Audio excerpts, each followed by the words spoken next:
Howdy, y'all! I'm Rissy, molecular biologist and skincare-loving weirdo. Today, in the final part of this series on cleansers, we're gonna talk about the heavy-duty stuff. That's right, how do you blast makeup and water-resistant sunscreen off of your face? Just like in the first two videos, we're gonna talk some history and then get into the practical realities. We're gonna go over pretty much all the different types of what are called first cleansers or oil-based cleansers and the genius of the double cleanse. And finally, some basic guidelines so that you can figure out exactly what type of cleansing routine, whether it's a single or a double cleanse, no matter what combination of products that you want to use, to make sure your skin stays clean, moisturized, and happy. So to begin, makeup. That's right, the boogeyman of skincare. As we discussed last time, makeup is either made of powders that will mix with your natural oils and form a sludge by the end of the day that can be difficult to get off of your skin, or it's just straight up made out of waxes and greasy substances that are hard to get off with water. The problem with a lot of surfactants and foaming agents is that they're great for cleaning just your skin, but when it comes to makeup, they oftentimes fall short, and if they're powerful enough to get that makeup off, then they can be really stripping or burn the shit out of your eyes.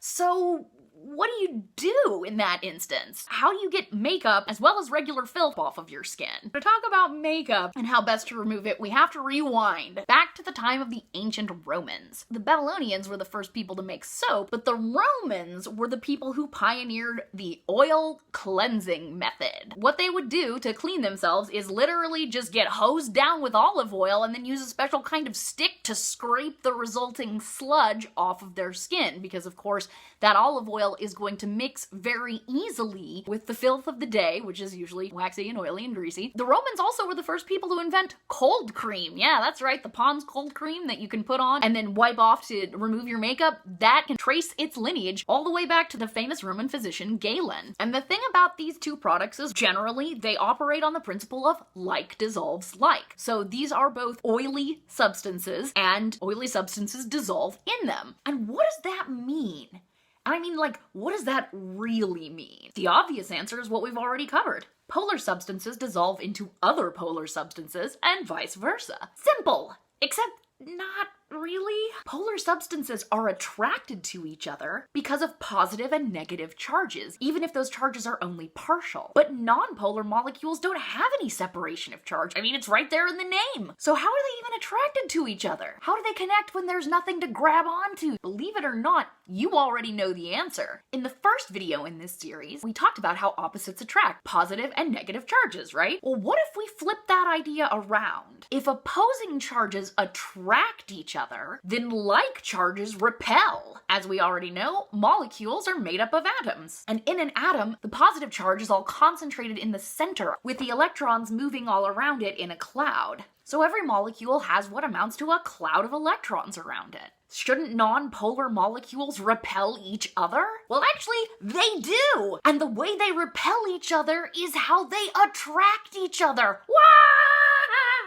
When two non-polar molecules get close to each other, those electrons around the outside of one molecule repel the electrons on the other molecule. Those electrons move away to the other side, which creates, you guessed it, a slight positive charge. The scientific term for this is an induced dipole. So now that there's a separation of charge between them, the two molecules are attracted to each other. These kind of induced dipole attractions are called dispersion forces. These forces are very weak, but keep in mind that in a liquid like an oil, the molecules are constantly in motion around each other. So there's like a million bajillion opportunities for this kind of interaction. All of those weak interactions add up and allow nonpolar molecules to be attracted to each other. And this is the true meaning of like dissolves like. For one substance to dissolve into another substance, the interactions between the molecules have to be the same. And if they're not,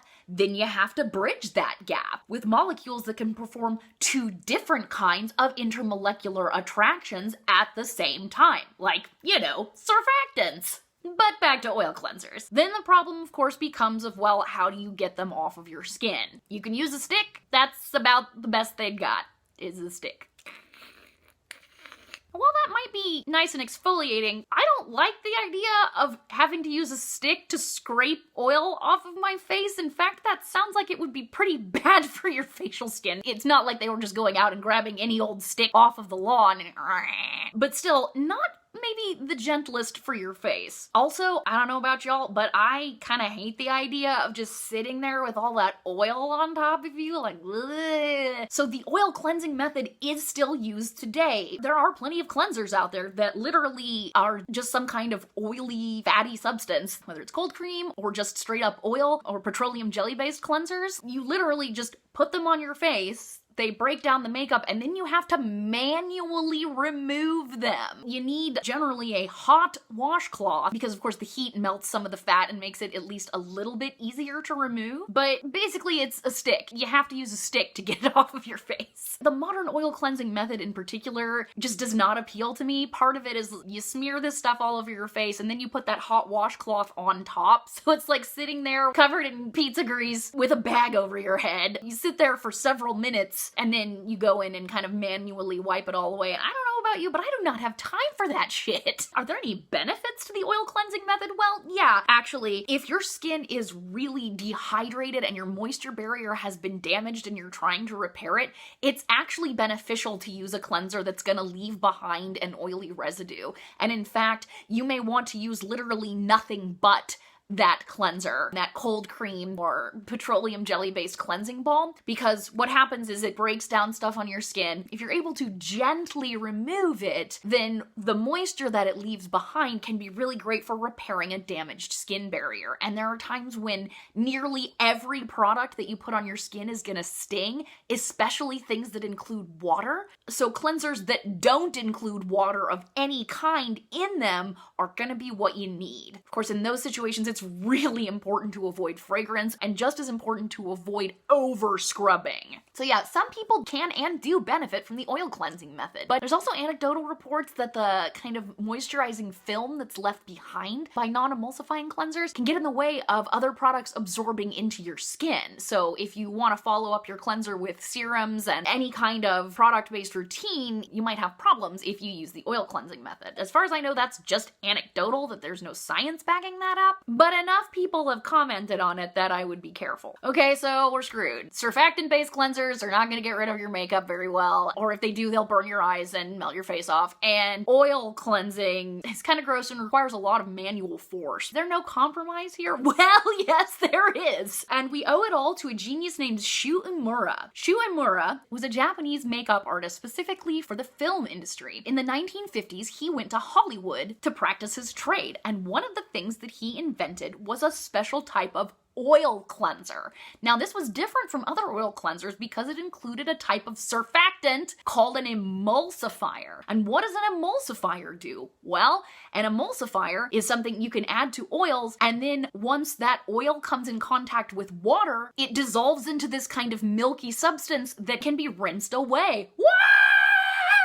Yes, one thing those non-ionic surfactants are great at actually is acting as emulsifiers for oils. How does this actually work? Well, when you use an oil cleanser, you're supposed to put it on your face dry. That allows as much of the oil as possible to come into contact with the greasy, grimy dirt on your face. With an emulsifying oil cleanser, you have something like polysorbate 80 that's been added to it. And because it is a surfactant, it can mix in with the oil. The oil grabs up the skin soils, never not funny, while you're rubbing it all around your face, and then you add water. Remember that surfactants can engage both polar molecules like water and non-polar molecules like oil. So when that mixture of oil and surfactant comes in contact with water, that allows the water to carry it away because they're all linked together in a daisy chain of cleanliness. This is called solubilization. And in this instance, the surfactant, instead of working as a detergent, is working as what's called a solubilizer. And that's how emulsifying oil cleansers work at the molecular level. Shu Uemura made the first version of his famous cleansing oil in 1960 in Hollywood, and one of the earliest Western adopters was none other than Marilyn Monroe. How cool is that? That's the power of compromise, my friends. We have something that combines the makeup dissolving power of an oil with the ability to actually get it off your face with water. Once again, surfactants save the day. In Asia, this led to the rise of what is called the double cleanse. If you're a skincare enthusiast, you've probably heard about this, and what it is using an oil-based cleanser to go in and break up your makeup or a really water-resistant sunscreen, rub it around maybe for a couple of minutes, give yourself that nice oil massage, and then you can rinse it off with water because it has an emulsifier in it. Follow that up with a more traditional foaming surfactant-based cleanser, generally referred to as a water-based cleanser, to make sure that everything goes bye-bye. And that, my friends, is the most modern expression of these ancient molecular principles. So when it comes to cleansers, we've got a lot of options now. Everything from just straight up olive oil and lye-based soaps to specialized cleansing oils and gentle surfactant-based cleansers. So how to choose a cleanser? The problem with having a lot of choices means that sometimes it's hard to know what's best, what to choose. In order to properly choose a cleanser, you do have to know your skin pretty well. For example, if your skin is extremely dry, then you definitely want to avoid anything with really powerful surfactants like sulfates. But if your skin is really oily, if you're going through puberty, then you probably want something that has a little more cleansing oomph because there's just a lot more oil on your skin. It's a lot harder to deplete your skin of its natural lipids when there's an excess of lipids. There's also the matter of fancy cleansers that have got all this special stuff added to them, things like vitamin C and strange and exotic botanicals. And here's the thing, this product, no matter what's in it, is going down the drain. Literally. Best not to rely on it for stuff like, say, vitamin C. Any cleanser that advertises itself as having these incredible ingredients that are good for your skin, well, they're not spending much time there, now are they? That ylang extract is not really gonna do anything for your skin in cleanser form. Unless it's basic moisturizers, which the cleanser can deposit onto your skin to replenish those lipids that you've lost, I generally wouldn't bother with it. Exfoliating cleansers are a whole nother story. That would have to be a separate video. If you do have acne or problems with clogged pores, those can be really great if you let them sit on your skin for a couple of minutes to let those acids do their job, because of course acids don't take a long time to work necessarily. And in fact, it can be a great way to get gentle chemical exfoliation done on your skin because you're not just glopping a bunch of, say, salicylic acid on there and then leaving it. You're just literally exposing your skin to it for a brief period of time and then washing it away. But again, that's a whole separate video. There's also fragrance. So I am not a fan of fragrance in my skincare, and I do everything possible to avoid it because it can cause irritation even at low levels of inflammation that can make hyperpigmentation worse. And hyperpigmentation is the thing that I struggle the most with when it comes to my skin. I don't have an allergy to fragrance, but a lot of people do. Generally, fragrance-free cleansers are great, but if you do really want fragrance in your skincare routine, it makes the cleansing ritual feel, well, fancier, for lack of a better term, more like being at an expensive spa or something along those lines. If it helps you relax at the end of the night, fragrance in your cleansers is the way to go because, again, it's not going to stay on your skin. If you really do feel the need for fragrance, get it in a cleanser. So you can have the good parts of things that smell nice, but without some of the risks of that fragrance irritating your skin. I would, however, always recommend against fragrant essential oils, especially citrus essential oils. In general, those are really not good for your skin. Synthetic fragrances are actually much safer than natural fragrances because there's fewer chemicals involved. And the fewer chemicals involved, the lower the chances that any given chemical is going to trigger an allergic reaction. But again, that's the subject of a whole nother video. For my cleansing routine, I always start with an oil-based emulsifying cleanser to go in and break up my makeup, especially my Japanese fiber mascaras that I love and are really difficult to get off my eyelashes. Also helps break up sunscreen if it's waterproof. Kind of rub it around, rinse it off. Then I go in with a gentle foaming cleanser. Because my skin is mostly dry, I get a little bit oily in my T-zone, especially during the summer. If you wear makeup with any regularity, I absolutely do recommend getting an emulsifying oil cleanser. They're so nice, and they don't have to cost a ton. In terms of stuff that can be hard to get off of your skin with just a foaming cleanser, there's also water-resistant sunscreen. Now, some of these come off relatively easily, and then there are others that are like face huggers. They just won't come off. Part of that is because some sunscreens have literally been designed to resist washing away at the beach or in the pool by clinging to your skin even more when you get wet. And these are the sorts of sunscreens that you really do need some kind of oil-based cleanser to get off of you. If you see anything that says like water-activated technology or something, yeah, time to bust out the oil cleanser for that shit. For everyone, I recommend a surfactant-based cleanser that is the strongest and the gentlest that your skin can tolerate. Too gentle is not good. That means you're not getting the dirt off, but too strong means you're denaturing all of your proteins and swelling up your skin cells and stripping out the good fat and encouraging evil bacteria. Whatever that compromise position is of cleansing power versus gentleness and conditioning, that's a sweet spot you should be aiming for.